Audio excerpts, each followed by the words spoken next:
Hi everyone, it's Nicole Wick again here, and here today to talk about what it looks like to have a direct experience with the Course in Miracles, and what does a direct experience even mean?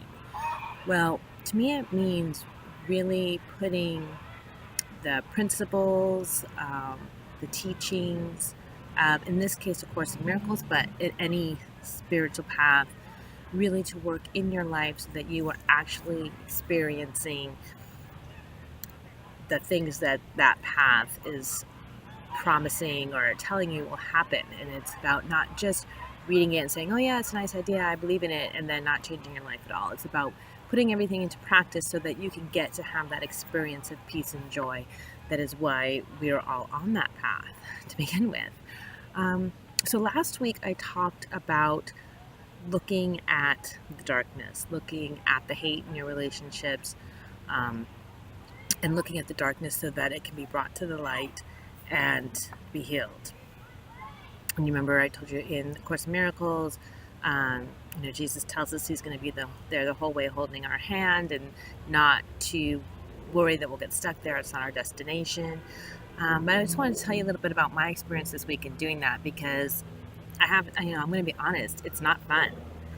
It can be very, very painful. And in fact, um, a lot of stuff came up when the darkness comes up, when the pain comes up, when the suffering comes up, and you can see what's going on.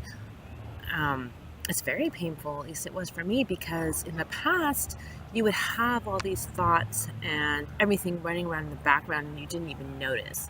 And so you were blaming other people, you were thinking other people were doing things to you, the world was doing things to you, God was doing things to you, the universe was doing things, whatever, it was outside of you.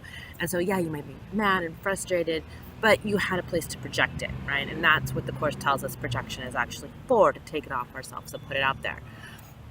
So, but when you go into this, when with the knowledge of coming a little bit on this path and knowing that everything that we see, everything that we think is happening to us is actually coming from us, from our minds, from our beliefs, our hidden beliefs. So when we start to bring those hidden beliefs up, now it looks very different. Now it's like we have that thought of blame. We have that thought of why is this happening? We go, oh yeah, it's me. Hello. Um, and then we can start to get really down on ourselves, which unfortunately is, sometimes the path that I go down for a little while before I remember, oh, this is what I asked for. I'm actually doing the right thing. Um, so my experience this week, like I said, it was very painful, and a lot of things came up for me, a lot of areas where I could see how much I was really blaming other people and the stories that I was telling, and they were absolutely ridiculous in a lot of cases. They didn't even make any sense, which, is part and parcel for the ego.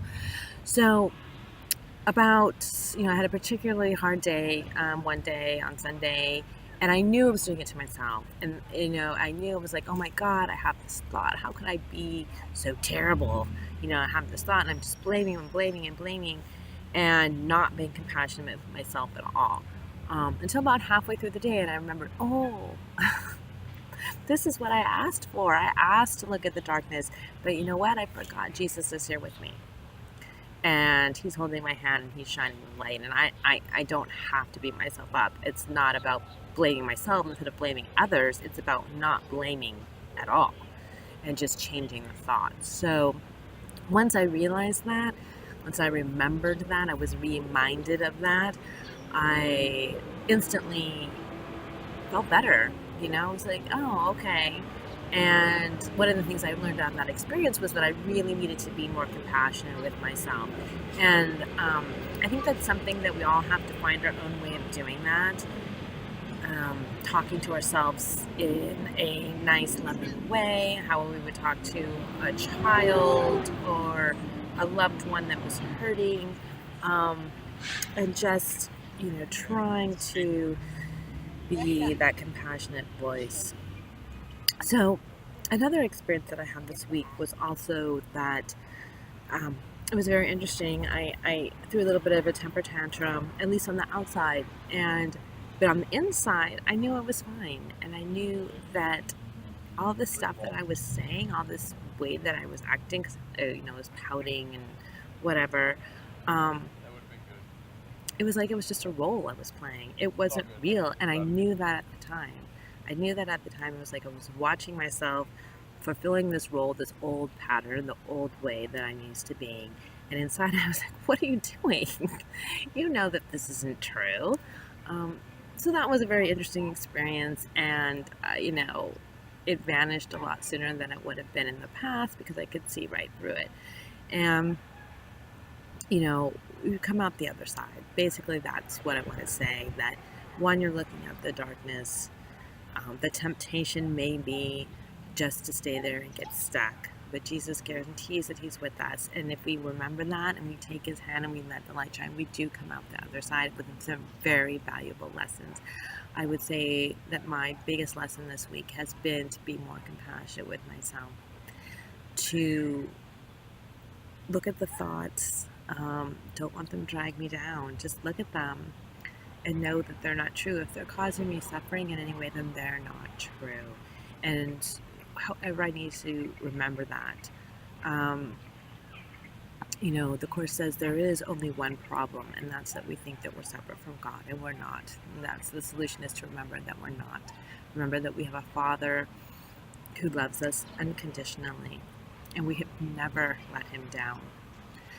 We have never done anything to exile ourselves from the kingdom of heaven. We are always there. We are always welcome. We are always whole and perfect.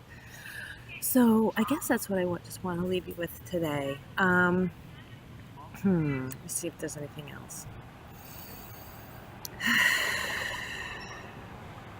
Yeah, just be compassionate, but look at your thoughts. Don't be afraid of them. Look at them. See what they're doing in your body. Are they making you want to eat something, drink something, smoke something?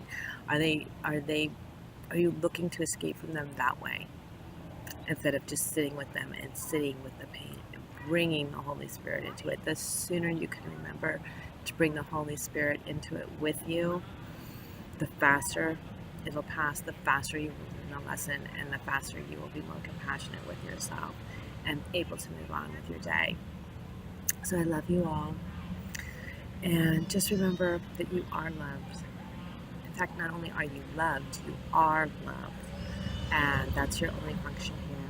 So God bless. Have a good week, and I will see you soon. Bye-bye.